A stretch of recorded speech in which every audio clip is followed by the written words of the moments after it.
আপনার হয়ে যান। আমরা চাই না আমাদেরকে ঘাট ধাক্কা দিয়ে ওই সচিবালয় থেকে আমরা বের করে দিই। বিএনপির একটি কর্মী দেশে থাকতে এর থেকে বড় করে চাকরি না দিয়ে বাংলাদেশের পুরো প্রশাসন বাংলাদেশে থাকতে পারবে না।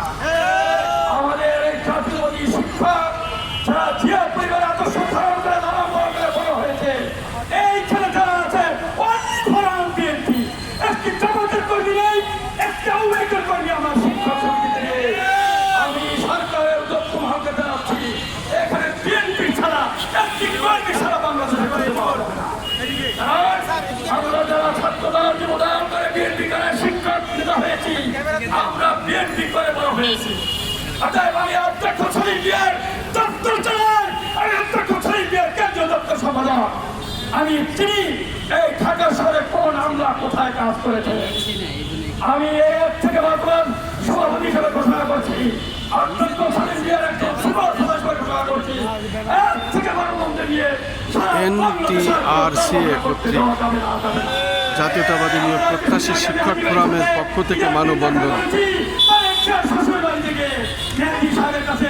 আমরা স্মারকলিপি দিয়ে বলেছি আপনি দ্রুত এই বিষয়টি সমাধান করুন।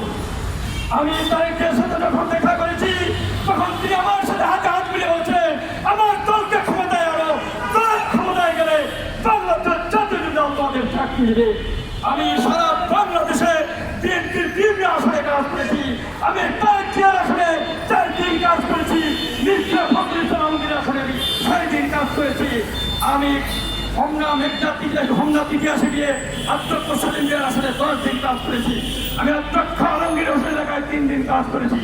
ঢাকা মহানগরের বিএনপি ববি হাত্তাদের এলাকায় কাজ করে দিয়েছি। এই শিক্ষকরা যে পরিমাণ কাজ করেছে নির্বাচনের আগে বিএনপির পক্ষ হইয়া, তার দান কি এখন আমরা দেখতে পাচ্ছি? মাননীয় শিক্ষামন্ত্রী, আপনি এখন কি ঘুমিয়ে আছেন? আপনার ঘুম ভাঙবেন। অধ্যক্ষ সলিম মিয়া গর্জে উঠলে আপনিও বলার পথ খুঁজে পাবেন না বাংলাদেশে। আপনার নাম বলেন। সলিম মিয়া এমন একজন ব্যক্তি, অধ্যক্ষ সলিম